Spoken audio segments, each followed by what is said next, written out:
श्री स्वामी समर्थ भाविक सज्जन हो, आम्ही बालसंस्कार वर्गाचे बालसेवेकरी आपल्या समोर एक नाटिका सादर करीत आहोत। यातील कलाकार आहेत कावेरी संपदा नवनाथ खामकर, श्री स्वामी समर्थ, सारण आराध्य रावली तपे, श्री स्वामी समर्थ, विकास समृद्धी शरद मांडगे, श्री स्वामी समर्थ, नीलम श्रावणी अंकुश लोखंडे, श्री स्वामी समर्थ, बंटी कृतिका अतुल गुणवरे, श्री स्वामी समर्थ, छोटा बंटी श्लोक शरण मांडगे, श्री स्वामी समर्थ, अनुष्का मनोज मैड, श्री स्वामी समर्थ, निवेदक व पाहुणे समर्थ चंद्रकांत होले, श्री स्वामी समर्थ। या नाटकाच्या लेखिका सौ प्रतिभा प्रकाश मोरे मॅम व या नाटकाचे दिग्दर्शन सौ प्रतिभा मोरे मॅम व उमा काटे मॅम यांनी केले आहे। ट्रिंग ट्रिंग, हॅलो मामी, बोला, काय झाले? जावई बापू, तुम्हाला मुलगा झाला। काय मुलगा? अरे वा, कधी येत आहे कावेरीला भेटायला? आधी गावात पेढे वाटतो, निघालो लगेच। ठीक आहे, या। आज आई वडील असते तर त्यांना किती आनंद झाला असता, पण जाऊ दे, मी आज रडणार नाही, आज खूप आनंदाचा दिवस आहे। सारंग व कावेरीचा मुलगा मोठा होतो, तो खूप अभ्यास करून नंद क्रिएशन सारख्या कंपनीत कामाला लागतो। अहो, आपला सारंग मोठा झालाय, त्याच्या लग्नाचा विचार केला पाहिजे। अगं, तू माझ्या मनातलं बोलली, आपण पाहू त्याला मुलगी। आपल्या घरची लक्ष्मी असणार आहे, ती लाखात एक असायला हवी। हो, मी आजच जाऊन श्री स्वामी समर्थ केंद्रात त्याचे नाव नोंदवून येतो। हो, चालेल। काही दिवसानंतर कावेरी, इकडे मुलीकडचा बोला दादा, काय म्हणतात? आम्हाला तुमचा मुलगा पसंत आहे, कधी येता बोलणी करायला? उद्या सांगा दादा, आपण उद्याच भेटू। हो। विशाल व नीलमचे लग्न होते। दोन्ही कुटुंबातील लोक खुश व आनंदी असतो। नंतर विशाल व नीलम गोव्याला फिरायला जातात। फिरून आल्यानंतर नीलम कावेरीला बोलते, अगं नीलम, तू आमच्या घरची लक्ष्मी असणार आहे। आता तुला सर्व घर व्यवस्थित सांभाळायचे। मी मदत करेन, पण तुला आता सर्व घराची जबाबदारी व्यवस्थित घ्यायची आहे। हो सासूबाई, मी सर्व सांभाळेन। अगं, मला सासूबाई काय होते, आई म्हणत जा। आई या शब्दात प्रेम, माया, आपुलकी असते। तुलाही आई असल्यासारखे वाटले पाहिजे ना? हो सासू। अरे आई, विशाल व नीलम यशांचा मुलगा होतो व नीलम माहेरावरून सासरी येते। अरे वा, खूप छान बाय ना। अगदी तुझ्यासारखं। नीलम बरंच गेलाय। चला, मी जातो, मला ऑफिसला उशीर होतो। मी जाते, मला घरचे काम करायचे। अगं कावेरी, आता नीलमला बाळ झाले आहे। हो, मग आता काय? मग आता आपण या घरातून रिटायर होऊया व सर्व प्रॉपर्टी विशाल वडिलांच्या नावावर करूया। म्हणजे कसं, आता आपण मजेत राहू आणि चिमुकल्याची काळजी घेऊ। मला तुमचे म्हणणे पटते आहे, पण विशाल व नीलमच्या नावावर प्रॉपर्टी करण्याची घाई करू नका। अगं, पण ते सगळे विशालचीच आहे ना। इकडे दे बाळा। मला तुमचे म्हणणे पटते आहे, पण विशाल व नीलमच्या नावावर प्रॉपर्टी करण्याची घाई करू नका। वेडी आहेस का ग तू? ते आपली मुलं आहे, तुला त्यांची काळजी वाटत नाही? हो, पण नका काही करू। नाही, मी आज जाऊन कोर्टातून वकिलाला घेऊन येतो व सर्व प्रॉपर्टी विशाल वडिलांच्या नावावर करतो। अहो, पण थांबा। पण नाही, मी चाललो आता। स्वामी समर्थ, बघा, आता तुम्ही सर्व काही तुमच्याच हवाले। कागद आणलं होतं ना? सारंग सर्व संपत्ती नीलम व विशालच्या नाव करून टाकतो। हे जेव्हा नीलमला कळते तेव्हा ती खूप खुश होते व नीलम खूप खुश होते व तिचा रंग दाखवायला सुरुवात करते। तुझं नाव काय ठेवायचं? अगं नीलम, बाळाला दे माझ्याजवळ। मी नाही देणार माझे बाळ तुमच्या जवळ। अगं, असं काय बोलते? दे की ग। बरोबरच बोलते ना मी, काम करायला नको, काम नको करायला। जरी ते भांडे पडले ते घासा, काम काय तुमचा बाप येऊन करल? अगं, बाप काय करतेस? करते की काम, दे की ग बाळाला। एकदा सांगितलं ना, मी नाही देणार माझे बाळ तुमच्या जवळ। बाळ फक्त माझ्या जवळच राहील, कळलं? निघा आता। अगं नीलम, एक कप चहा आणती का ग? बाहेर खूप थंडी वाढते ना, म्हणून। काही चहा बिया मी नाही, दिवसभर नुसते बसून खाता, कामधंदे नको करायला।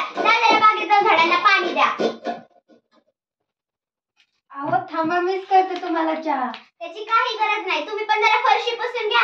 दोघेही दिवसभर नुसते गप्पा मारत बसा. काम धंदे नको करायला. काम करत जा जरा.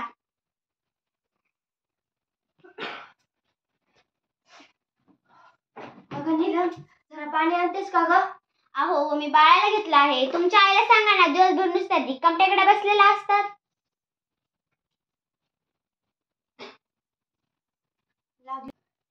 पाणी घेऊन कावेरी पाणी घेऊन येते. तिच्या डोळ्यात अश्रू असतात. ते पाहून विशाल खूप चिडतो.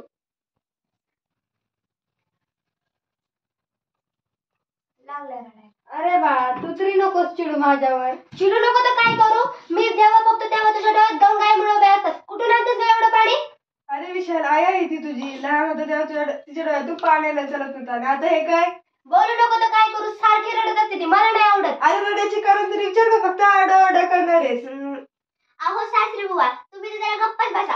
ऑफिसवरून आले ते, त्यांना जरा शांतता लागून द्या ना. बघ ना नीलम, घरी येऊन जरा शांत बसायला म्हणलं तर ह्यांची कटकट सुरू असते. मला तर काय करावं तेच सुचत नाही. मी तुम्हाला म्हंटल होतं ना, आपण त्यांना वृद्धाश्रमामध्ये ठेव. म्हणजे बघा आपलं घर कसं सुंदर शांत होईल. मग आपण दोघं आणि आपलं पिल्लू. हा बघ पुढे बघू नंतर. जा चहा आणि ते आण मला प्यायला. मी थकून आले ते बघत जा ना. घरात वृद्धाश्रमावर जोरदार चर्चा चालू असते.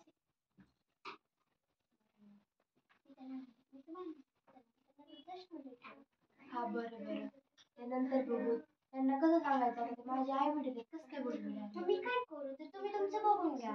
बरं ठीक आहे. काहीतरी डोकं चालू त्याला बघू. अरे बाळा इकडे ये ना. काय ग आजी? ठीक आहे, मी तुझ्यासाठी छानशी चॉकलेट आणली आहे. काय काय म्हणता रे? काय खायला देतेस त्याला? तुला किती वेळा सांगितलं त्याला खायला नको देत जाऊस म्हणून? आई ग, आजी तुला काय झालं? उठ आजी उठ. ए म्हातारे, सोड त्याचा हात. चल. आजीकडे जाऊ दे. नाही म्हणलं ना नाही. आजी आजी गपचूप घरात चल. आजी मी म्हणलं ना तुला नाही जाऊ देणार. जायचं. किती वेळा सांगितलं?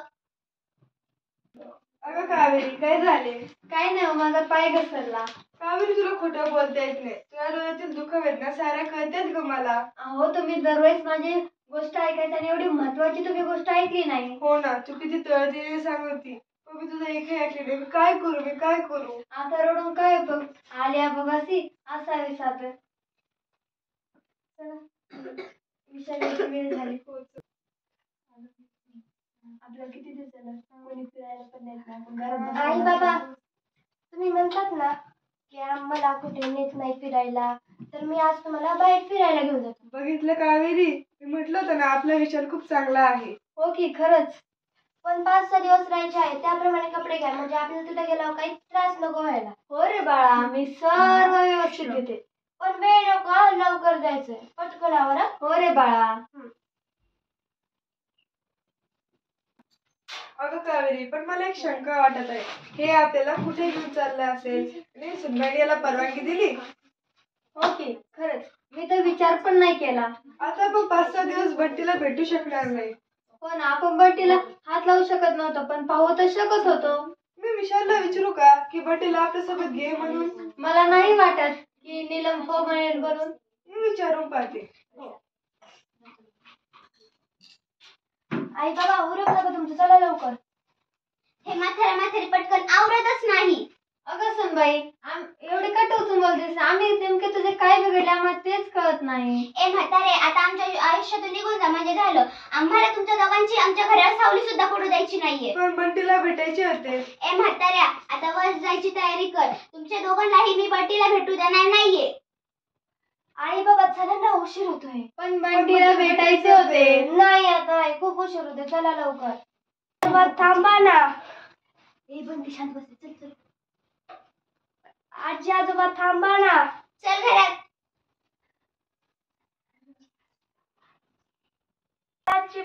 मला आजी आजोबा पाहिजे म्हणजे पाहिजे. एकदा नाही म्हणलं ना नाही. तुला कळत कसं नाही? चल. आई बाबा, तुम्ही थोडे दिवस इथेच राहा. मी नंतर तुम्हाला नाही आलाय. काय या वृद्धाश्रमात मी एवढा चांगला बंगला बांधलाय, प्रत्येकाला वेगवेगळ्या खोली आहेत, सगळ्या सोयी सुविधा आहेत, मग या वृद्धाश्रमात काय राहू? अहो बाबा, आम्ही बाहेर जाणार आहेत, मग घरी तुमची काळजी कोण घेणार? अहो बाबा, आता तुमची काळजी कोण घेणार? तुमचं घरी लक्ष कोण ठेवणार? त्यामुळे तुम्हाला इथे ठेवलं आहे. थोडे दिवसातच आहे, नका टेन्शन घेऊ. बरं ठीक आहे.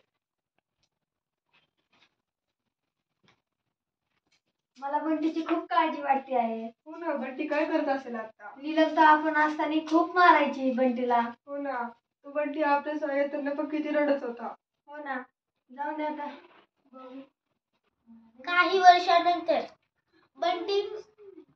बंटी मोठा होतो व त्याची आजी आजोबा अजूनही त्याचे आजी आजोबा वृद्धाश्रमात असतात.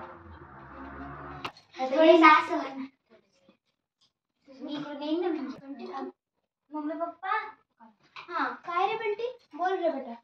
आमच्या बालसंस्कार वर्गात आम्हाला सांगितले आहे की रोज सकाळी आपल्या आई वडिलांच्या पाया पडायचे. खूप छान सांगतात तुमच्या टीचर. खूप छान शिकवण आहे तुमच्या टीचरची. मम्मी पप्पा, तुम्हाला हे कळतं तर मला वाटलं तुम्हाला काही समजतच नाही. बंटी, असं कसं बोलतोयस? जास्त शहाणपणा करू नकोस. काय कळतंय तुला? ते जाऊ द्या. पप्पा, मी तुमच्या आणि मम्मीच्या पाया पडतो. पण थांबा, मी तुम्हाला आई बाबा म्हणणार, कारण आमच्या बालसंस्कार वर्गात आम्हाला सांगितले आहे की आपल्या आई वडिलांना आई बाबा म्हणायचे म्हणून. ठीक आहे, चालेल. आमच्या बाळाला चांगले आरोग्य व आयुष्य लाभो. आणि हो बरे पप्पा, आमच्या बालसंस्कार मधील बाई म्हणतात आई वडील आपल्याला फुकट आशीर्वाद देतात. मला तुमच्याबद्दल खूप वाईट वाटत आहे. तुम्हाला असा फुकट आशीर्वाद मिळणार नाही. अरे पण आम्ही आमच्या आई वडिलांचा आशीर्वाद घेऊ की. पण आई म्हणते की ते देवाघरी गेले, मग काय तुम्ही देवाघरी जाऊन त्यांचा आशीर्वाद घेणार का? काय तू त्याला असं सांगतेस? तुम्हाला माहितीये का, तो बंटी मला किती त्रास देत होता, म्हणून मग मी त्याला तसे सांगितले ना. पण असं सांगतेस का? काय यार, आई बाबा, तुम्ही दोघेही खूप वाईट आहात. बंटी, काय बोलतोयस तू हे? बंटी, तुला कळतंय का तू काय बोलतोयस? हो, मी खरे तेच बोलत आहे. मग मला सांगा, माझ्या आजी आजोबांना तुम्ही वृद्धाश्रमात का ठेवले आहे? तुला कोणी सांगितलंय? आमच्या बालसंस्कार मधील बाई आम्हाला शिकवतात चांगला मुलगा आणि मुलगी कसे असतात. तेव्हा त्यांनी सांगितले संस्कारी मुलं आपल्या आई वडिलांची काळजी घेतात. त्यांना काय हवे नको ते सर्व बघतात. आणखी काय सांगतात? त्या म्हणतात ज्या मुलांवर संस्कार नसतात ती मुलं आपल्या आई वडिलांची काळजी घेत नाही, त्यांना उलट उत्तरे देतात. अगदी तुमच्यासारखेच. बंटी, नीट बोल तू. अगं आई, तू तर काही सांगूच नको. तू तर आजी सोबत किती भांडायचीस ग. तिच्याकडून घरातील सर्व कामे करून घ्यायचीस. कशी वागत होतीस ग तू? हो ना. आणि बाबा, तुम्ही काही कमी नाही आहात.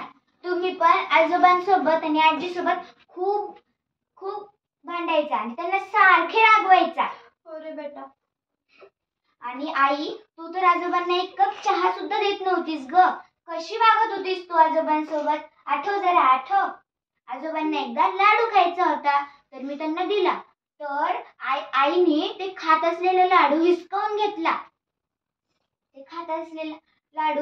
घेतला. आता मी निर्णय घेतलाय की मी माझ्या आजी आजोबांसोबत वृद्धाश्रमात राहणार आहे. काय?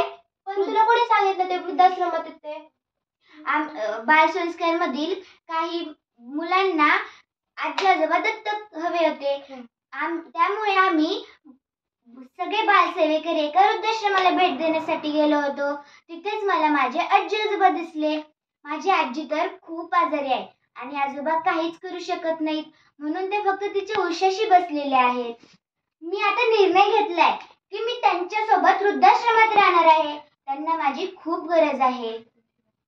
बंटी, मी कशी जगू रे तुझ्याशिवाय? जसे माझे आजी आजोबा पप्पांशिवाय जगतात ना, अगदी तसेच. बंटी, असे नकोस रे बोलू, काळजाला घरे पडतात. नाही, मी चाललो. मला जायचंय माझ्या आजी आजोबांकडे. मी चाललो. तू असं काय? बंटी, तू कुठेही जाणार नाहीयेस. नाही, मला जायचंय माझ्या आजी आजोबांकडे. एकदा सांगितलं ना. तू कुठेही जाणार नाहीस. नाही, मला जायचंय म्हणजे जायचंय. किती हट्ट करतोय. मला जायचंय, मी चाललो. नाही, आपण तुझ्या आजी आजोबांना घरी मग जमेल. तसे असेल तर जमेल. चल मीही येते, माझ्याकडे खूप चुका झाल्या. ठीक आहे चल. आजी मी आलो. आलं पिल्लू. आजोबा मी आलो. आई आम्ही आलो. आई माझ्याकडून खूप चुका झाल्या, मला माफ कर. आई माझ्याकडून खूप चुका झाल्या, मलाही माफ करा. कावेरी माफ कर लेकरांना. तुम्ही एवढं म्हणताय तर करते मग. तू खरंच माफ केलं आम्हाला. माझ्याकडे आता काही पर्याय नाही. केलं माफ. चल आपण आपल्या घरी जाऊ. काय आपल्या घरी? हो आपल्या घरी. चला रे सगळे. अरे तू अशा प्रकारे बंटीने त्याच्या आजी आजोबांना घरी आणले व त्याच्या मम्मी पप्पांना धडा शिकवला. पाहिलंत मंडळी, आपल्या मुलांवर आपण जर चांगले संस्कार केले तर त्याचा कसा उपयोग होतो. आपली मुले हीच आपली संपत्ती आहे. ती सर्वगुण संपन्न, उच्च शिक्षण व सुसंस्कारित असावी असा आपला आग्रह असतो. त्याकरिता बालवयातच संस्कार होणे आवश्यक असते, कारण त्यातूनच उद्याची पिढी या देशाची आदर्श नागरिक, निर्व्यसनी व राष्ट्रभक्त बनेल. बालसंस्कार वर्गात नियमित जाणारी आपली अपत्ये बालसंस्कार वर्गाची जी मुले असतात ती स्वभावाने शांत होऊ लागतात. त्यांच्यातील चंचलपणा, हट्टीपणा कमी होतो. संस्कार वर्गातील विविध उपक्रमांमुळे बालकांचा उत्साह वाढतो. विविध बोधकथांमुळे खरे बोलण्याची सवय लागते. थोरा मोठ्यांच्या जीवनादर्श घेऊन बालक धैर्यवान बनतात. बालकांची सहनशीलता वाढून त्यांच्यात संयम निर्माण होतो. विविध योगासनांमुळे शारीरिक व बौद्धिक विकासाला चालना मिळून सशक्त व सुदृढ पिढीचे निर्माण होते. वैज्ञानिक संदर्भांमुळे अंधश्रद्धा दूर होऊन डोळस श्रद्धा निर्माण होण्यास मदत होते. थोरा मोठ्यांबद्दल समाजाबद्दल आदर निर्माण होतो. सांस्कृतिक विभागातून 14 विद्या 64 कलांची ओळख होऊन विविध कला कौशल्यांना वाव मिळतो. विविध खेळांमुळे शारीरिक व बौद्धिक विकास साधला जातो. विविध उपक्रमांमुळे मुलांमध्ये जिज्ञासा आणि सृजनशीलता वाढते. विविध कायद्यांची नियमांची माहिती झाल्यामुळे चुकांचे प्रमाण कमी होते. सर्व धर्म समभावाची शिकवण बालवयातच चांगली रुजली जाते. अध्यात्म, ज्ञान आणि विज्ञान यांच्या सुरेख संगमातून नवनिर्मितीची प्रेरणा मिळते. उदारता, मित्रता, विनम्रता, प्रामाणिकपणा, अज्ञानधारकपणा हे गुण नियमित संस्कार वर्गाने वाढीस लागतात. मनाला विचारांची व विचाराला ज्ञानाची, ज्ञानाला सत्कर्माची आणि या सर्वांना शेवटी बलोपासनेची जोड देणे हेच संस्कार बालमनावर रुजवण्याची जबाबदारी आपणा सर्वांवर आहे. म्हणून सर्वांना विनंती आहे की त्यांनी आपल्या पाल्यास बालवर्गास नक्की पाठवावं. ते असते रविवारी. श्री स्वामी समर्थ. श्री स्वामी समर्थ. श्री स्वामी समर्थ. श्री स्वामी समर्थ.